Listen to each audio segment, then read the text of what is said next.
We've been informed that there will be votes about 1:30 today, but it's just one vote, so maybe we can work out some can go vote and some can come back, and we can maybe do it without a break. This afternoon, the House Armed Services Committee meets to receive testimony from commanders of the United States Central Command and the United States Special Operations Command on the posture of their respective commands. It's an understatement, perhaps, to say recent events give this hearing an even greater urgency. Developments in the past 6 months, and especially in the past 6 weeks, present new opportunities and new uncertainties for our nation's security and the environment in which CENTCOM and SOCOM operate. Extremist Islamist groups and their use of terrorism directly threatens the physical security of American citizens at home and abroad.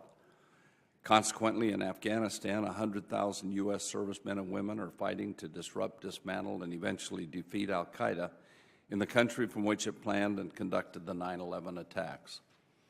In the past year, our forces have reduced Taliban influence and arrested the momentum of al-Qaeda's allies, particularly in the Helmand and Kandahar provinces. Expanded special operations forces targeting of Taliban leadership and expanded local security measures at the village and district level have been an integral part of this momentum shift.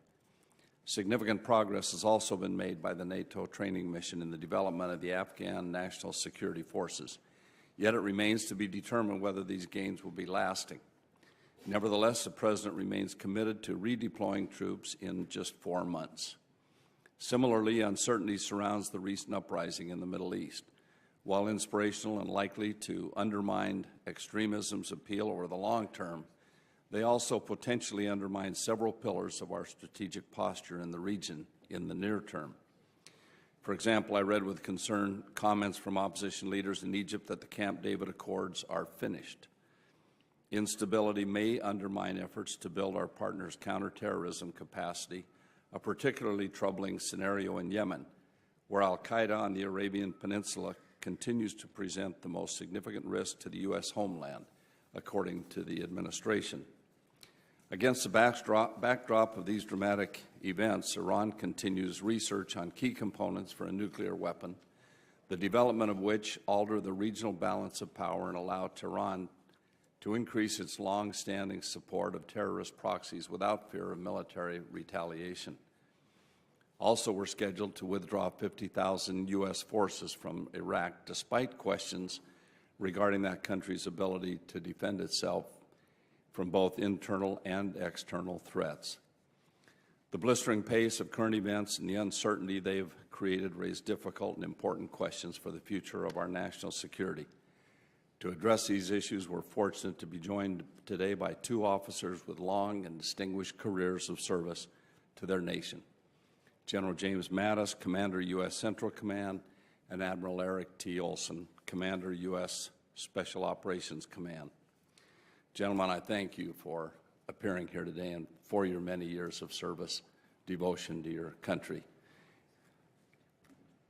I take great comfort in knowing that warriors such as yourself are at the helm of leadership over so many great people that are laying their lives on the line every day on behalf of freedom around the world. Thank you for your service.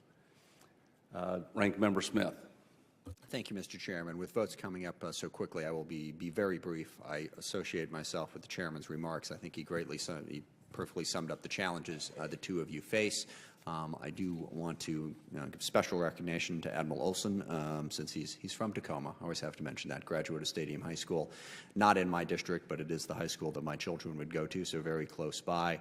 And I also, really enjoyed working with you during my time as chair of what was then the Terrorism Subcommittee, which had jurisdiction over SOCOM. Have the highest admiration for the job you do and the job the people you command do as well, and I appreciate that. And General Mattis, you have the greatest responsibility of the commanders right now in a very, very complicated part of the world, and you're meeting those challenges very well and serving us well. I look forward to hearing your testimony and hearing the questions of members about how we can help you to meet the challenges that both of you face. And with that, I yield back. Thank you, Mr. Chairman. Thank you. Admiral Olson, this, I guess, is your last appearance before this committee. Is that correct? Last scheduled? It is the last scheduled appearance, yes, sir. Well, maybe we'll be fortunate and it won't be your last. Would you please begin, and then we'll hear from General Mattis. Yes, sir, thank you. Good morning, Chairman McKeon and Representative Smith and other distinguished members of the committee. I do thank you for this opportunity to appear before you to present the current posture of the United States Special Operations Command. We at the Special Operations Command do recognize that we were created by the Congress, and our ability to meet our nation's high expectations is due in large part to this committee's continued strong support. And I'm especially pleased to share this hearing with my friend and teammate, General Jim Mattis. General Mattis's headquarters and mine are coincidentally located on the same base in Tampa, and we and our staffs work together quite closely. So with your permission, I'll submit my written posture statement for the record and open with some brief remarks. As Secretary Gates said in his speech at West Point last weekend, and as you noted, Mr. Chairman, we do not know with certainty what the future of warfare will hold. The range of security challenges we face beyond Iraq and Afghanistan, decentralization of al-Qaeda's network, revolutionary activity in the Middle East, destabilizing elements in Latin America, Africa, and Southeast Asia, increased intertwining of violent extremism and criminality, and persistence of piracy tell us that it will be complex, unpredictable, and unstructured. United States Special Operations Forces are universally recognized as key to our nation's ability to address all of these challenges and others. In many ways, U.S. SOCOM is a microcosm of the Department of Defense with ground, air, and maritime components, a global presence and authorities and responsibilities that mirror the military departments, military services, and defense agencies. We take pride in the diversity of our people and our mission. As the commander, I am responsible and accountable for the readiness of all Army, Navy, Air Force, and Marine Corps Special Operations Forces. With a dedicated budget and through my component commanders, I select, organize, train, equip, and deploy these forces to serve all of our geographic combatant commanders. With 85% of our deployed forces currently in the Central Command area of operations, my colleague to my left is by far the largest customer of our product. We include many forces of legend: Green Berets, SEALs, Rangers, Air Force Air Commandos, Army Night Stalker aviators, combat controllers, pararescue jumpers, combatant craft crewmen, today's version of Marine Raiders, and others. The active duty practitioners of civil military operations and military information support operations are also in our ranks. These are special operations careerists. They are backed by a talented and dedicated assortment of administrative, intelligence, communications, engineering, logistics, and other specialists who serve in special operations units on a less permanent basis. And our various headquarters also include over 300 representatives from at least 15 other agencies within and beyond the Department of Defense. I'm convinced that the forces we provide to the geographic combatant commanders are the most culturally attuned partners, most lethal hunter-killers, and most responsive, agile, innovative, and efficiently effective advisors, trainers, problem solvers, and warriors that any nation has to offer. In fact, we have become the model for many of our partners. Our value comes from both our high level of skills and our non-traditional methods of applying them, which is to say that our principal asset is the quality of our people. Whether they are conducting a precision raid, organizing a village police force, arranging for a new school or clinic, or partnering with counterpart forces, they do so in a manner that has impressive effects. In Afghanistan and Iraq especially, it is undeniable that they have impact far above their relatively small numbers. And they are in dozens of other countries every day, contributing to regional stability by advising and training with counterpart forces. The balance of direct and indirect operations must be carefully managed, but because Special Operations Forces live in both of those worlds, we become the force of first choice for many missions. As Admiral Mullen said in his testimony yesterday, Special Operations Forces are first in and last out. I am proud of these forces, as we all should be, but I also acknowledge that there are challenges. Key among them is how to meet the increasing global requirement for their capabilities. The demand is outpacing the supply, but we can't grow them more than a very few percent per year. Since 9/11, our total manpower has roughly doubled, our budget has roughly tripled, and our overseas deployments have quadrupled. And as I have said recently, this great force is beginning to fray around the edges. The fabric is strong, the weave is tight, it's not unraveling, but it's showing signs of wear. For some elements of our force, time at home has become the abnormal condition to which the family must adjust. Partial solutions include finding a process that will habitually and predictably assign units from the services to train and deploy with Special Operations Forces, ensuring our needs for local training ranges are fully met, providing the buildings and facilities that our force needs and deserves, investing more heavily in capabilities that will relieve Special Operations Forces from duties that do not require our unique skills, expanding the service's inventory of specific assets that are so essential to today's complex and irregular warfare, and recognizing and incentivizing many non-traditional skills, such as language and micro-regional expertise, as essential military requirements. We must ensure that our forces have the specialized equipment and advanced training they need to survive and succeed in the complex, ambiguous, and often violent environments in which we ask them to serve, which requires professionalizing the acquisition workforce and streamlining procurement processes. Underlying all of this is the need to look after our people and their families. We must rehabilitate and return to duty those of our wounded who can, care for those of our wounded who can't, along with their families and caregivers, and provide enduring support to the families of those who have died in action. I ask for your action to approve a defense budget for fiscal year 2011 and for your support for the fiscal year 2012 budget proposal. I also ask that you carefully watch the Special Operations budget, particularly as forces eventually begin to draw down from major operations, because our Special Operations Forces will most likely be reallocated at the same levels to areas with pent-up demand for our unique capabilities, a point reinforced in Secretary Gates' testimony just yesterday. Thank you again for this opportunity to appear before you. You have reason to take great pride in what the men and women of Special Operations Forces are accomplishing around the world today and every day. I remain humbled by my opportunity to command this formidable force and provide it to answer our nation's most daunting security needs. And as I appear before you in this capacity for the fourth and most likely the last time, I am thankful for the profound honor of serving my country in this way. I stand ready for your questions. Thank you, Admiral. General Mattis, I think this is your first time in this capacity. In this capacity, yes, Chairman, it is. Thank you. The time's yours. Thank you, Mr. Chairman, Congressman Smith, distinguished members of the committee. I appreciate the opportunity to discuss the posture and priorities of U.S. Central Command, testifying alongside a friend and shipmate of many years, Admiral Olson, Commander of U.S. Special Operations Command. I have submitted a written statement and request it be accepted into the record. Thank you for supporting our troops and their families who carry the brunt of the physical and emotional burden in this 10th year of war. Our forces today are among the most dedicated and skilled professionals I have served alongside in my 39 years in uniform, and they constitute a national treasure.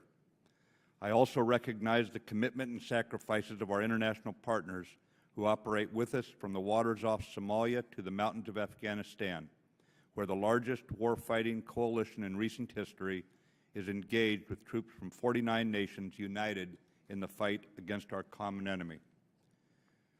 The strategic landscape of the broader Middle East has been altered by recent events in Tunisia, Egypt, Libya, and elsewhere. We see pressure on government institutions from the aspirations of people seeking improved economic and social conditions. Young people born in the information age are exchanging ideas in real time. While the long-term impact of this unrest is unknown, it presents as many opportunities as it does challenges. The changes that we are seeing will manifest differently in each country. People are seeking their rights and, for the most part, doing so peacefully and bravely. It's too early to say how it will all turn out. It is important that we work today with the people and the governments throughout the region. We don't want to see this change slide into a new form of authoritarianism. So while there is both opportunity and danger, it requires unrelenting engagement by our nation. The central challenge for us, I believe, is how to make common cause with our friends throughout the region. There is one clear lesson we can draw from the dramatic changes underway. Now more than ever, we must remain relentlessly engaged with our military partners across the region. While we know each country is different, we remain committed to strengthening our military bonds and advancing our mutual interests in peace and opportunity for all.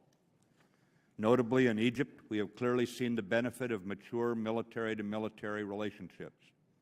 The Egyptian Armed Forces continue to demonstrate exceptional discipline and restraint under trying circumstances, serving honorably.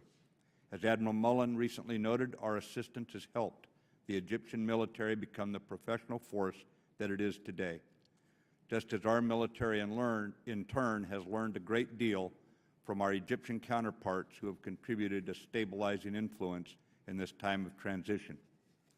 Of course, we cannot achieve our broader objectives in the region through military means alone. Our efforts require coordination and a spirit of collaboration between highly integrated civilian-military teams. Our civilian colleagues need your full support, even in this difficult fiscal environment, to undertake their essential role in today's complex environment. Robust resourcing for the State Department's mission is one of the best investments for reducing the need for military forces to be employed. Together, our military leaders and diplomats not only represent a symbol of America's enduring commitment to this region, but they also build trust through partnerships that have an important stabilizing effect when trouble looms. CENTCOM's main effort is in Afghanistan, where, along with our Afghan and coalition partners, we are making undeniable security progress, though some of our gains remain fragile and reversible. Al-Qaeda in the border region between Afghanistan and Pakistan is under the most pressure they have experienced since 2001. Over the past year, our enemies have lost leaders, they've lost battle space, maneuver room, and the initiative. And the enemy's strategy has been undercut by the clear commitment of the international community and the Afghan government to begin this summer a process of fully transitioning responsibility to Afghanistan lead by 2014. I support the President's ongoing analysis of further growth for the Afghan National Security Forces. Their quantifiable and qualifiable growth in capability has been one of our greatest successes over this last year. With this improving quality and combat performance by the Afghan security forces, we are seeing the enemy's worst nightmare coming of age. The transition process will start with a limited, conditions-based withdrawal this year. Our overall campaign is on track in Afghanistan. Our successes, as General Petraeus has stated, entailed hard fighting and tough losses, and there will be tough fighting ahead as the enemy tries this spring to regain the initiative. Finally, we must also redouble our efforts in order to address the challenges in the areas of governance and development. Turning now to Pakistan, we are strengthening and deepening our security relationship with Islamabad, even as we work to overcome years of mistrust and misunderstanding on both sides. The Pakistanis have shifted a quarter of their army, 140,000 troops, to the western border, and we are now conducting hammer and anvil operations in close coordination with them on opposite sides of the border. Pakistan's military has conducted significant counterinsurgency ops in the past decade, and having suffered 2,757 troops killed and 8,549 wounded, while also responding to urgent humanitarian needs following devastating floods in 2010. In Iraq, we are helping a new, more stable country emerge in a turbulent region. Our commitment there is transitioning from a military to a civilian-led effort. I will note that the transition underway in Iraq has been enabled in large part thanks to the vital commitment and support of Congress for our troops on the ground, and I want to personally offer my thanks to you. As we transition to civilian lead in Iraq, it is essential that the State Department be sufficiently resourced to solidify relationships between the U.S. and Iraq. At CENTCOM, we need congressional authorities that enable us to continue advising, training, and equipping our Iraqi partners through the new Office of Security Cooperation Iraq. Looking ahead, we will redeploy our military forces from Iraq this year unless asked to stay by the Iraqi government and the U.S. government concurs. I anticipate al-Qaeda in Iraq and Iranian-sponsored proxies will attempt to execute sensational attacks against us in the coming months. Next, Iran.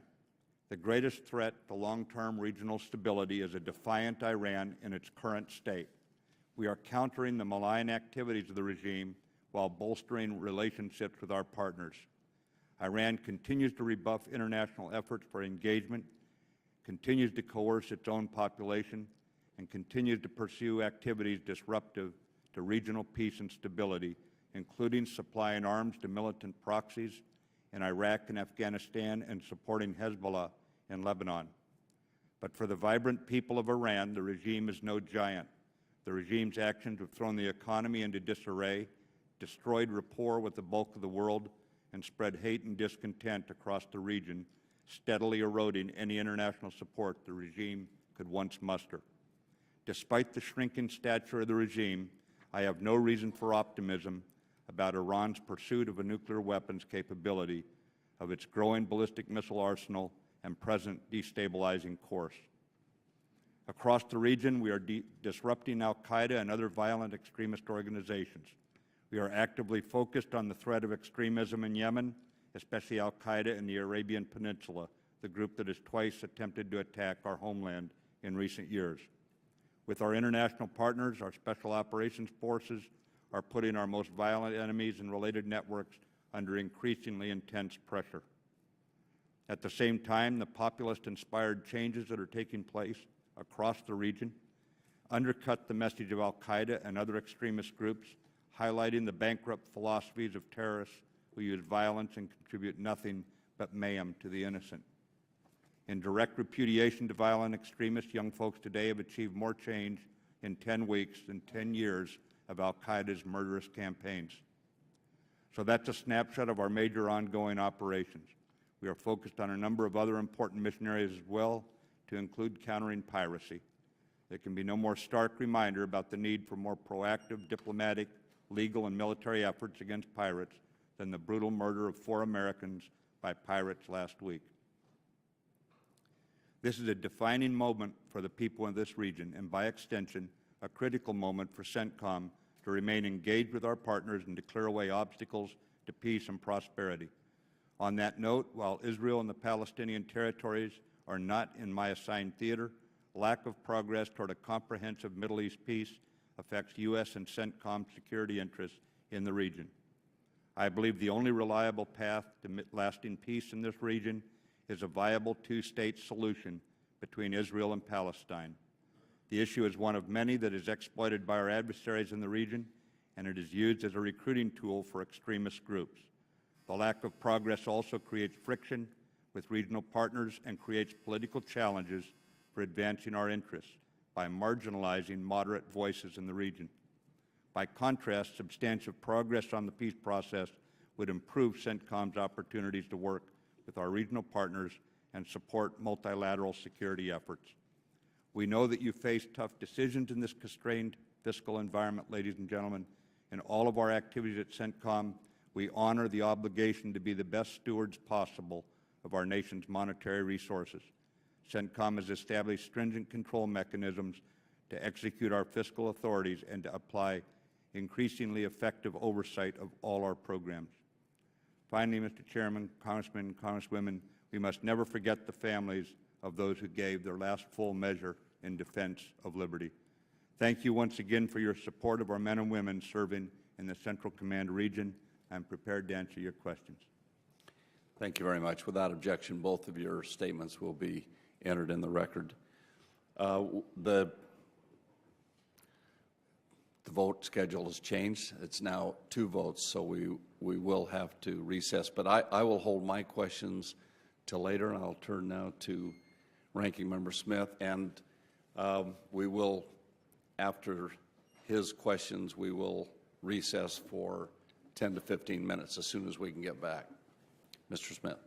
I will endeavor to do this quickly in light of that. And I just have 4 questions, and a couple of them, one of the things I'm doing with Congresswoman Giffords being out, I'm working with her staff to ask questions that she has as well. So 2 of these are hers and 2 of these are mine. But the first one that I do want you to get to, Admiral Olson, as quickly as possible. You have significant MILCON challenges. We've grown your force a lot in the last 5 or 6 years. We have not grown the facilities to accommodate it. Could you say just a couple of quick words about your needs in the MILCON area? Yes, sir. We do have significant needs. There were disconnects between the growth of the force and growth in MILCON. And to add to that, we inherited buildings when Special Operations Command was created without inheriting a budget to recapitalize them. So we are in a state over the next 10 to 15 years of having to swallow this large chunk of MILCON recapitalization. Yeah, I just want the committee to be aware of that, and as we look at our budget efforts here, we should try to help out in any way we can. General Mattis, I have 2 questions, one of them from me, one of them from Congresswoman Giffords. She has an interest in the her interest is in the energy area, and you have considerable fuel requirements. You have been quoted as saying that you need to be unleashed from the tether of fuel and the challenges that presents. Efforts at generating alternatives and efficiencies can make a huge difference in you being able to prosecute the fights you need to prosecute. Can you tell us a little bit about your efforts in CENTCOM to deal with the challenges you have in the fuel area? And then an area that I'm particularly interested in is something that I read an article about just recently, and that is efforts to counter al-Qaeda's messaging over the Internet. CENTCOM seem to have gotten out front on that. I think this is critical. This is where they're spreading their ideology, certainly in your region, but throughout the world. This is how they're recruiting the people. They are doing it in an incredibly sophisticated way that we are woefully behind on. You guys seem to be stepping up and trying to address that. So could you talk a little bit about the fuel and about the Internet ideological battle? Yes, sir, I will. On the fuel, it's a significant Achilles heel for us. When you have to haul the amounts of fuel that we have to haul around the battlefield for the generators and for the vehicles. We are working with DARPA. We are working with a number of civilian organizations to try and find solutions. There are efforts underway to make more expeditionary bases, which would actually generate some of their own energy requirements using, for example, solar power. In many of these places, there's a lot of sunshine.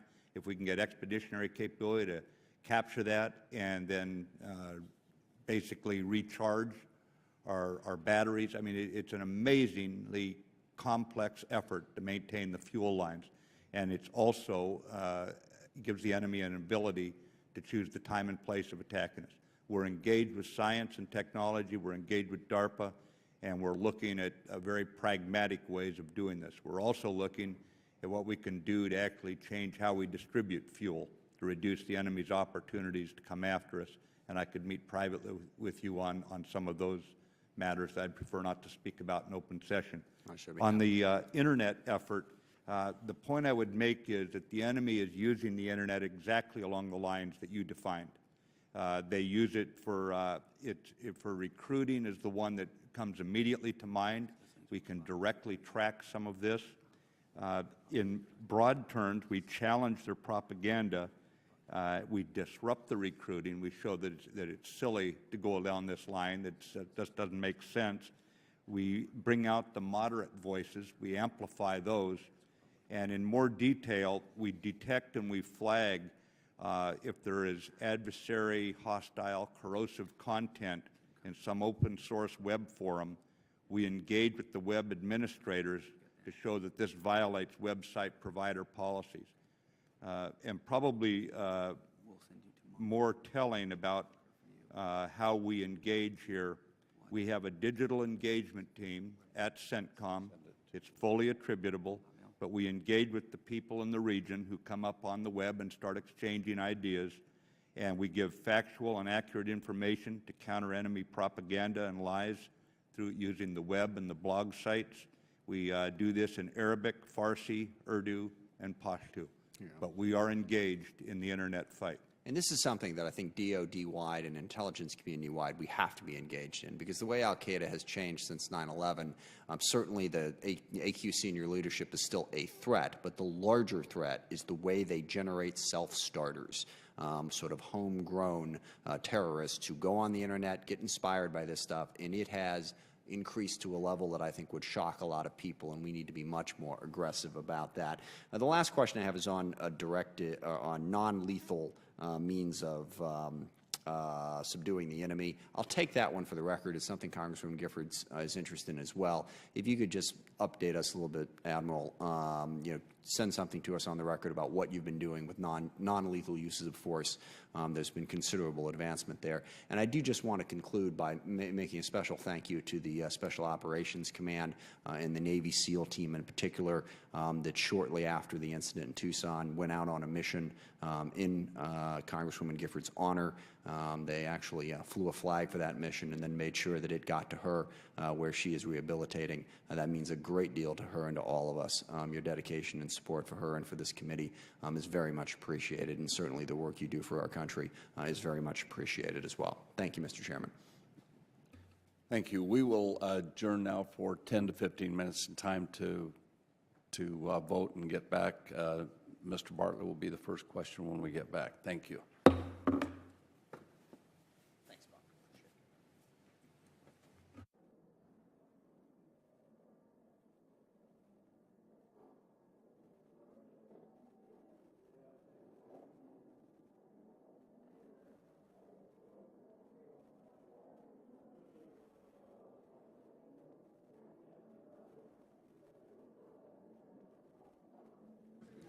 Yep, looks like it. Yep. Test, test.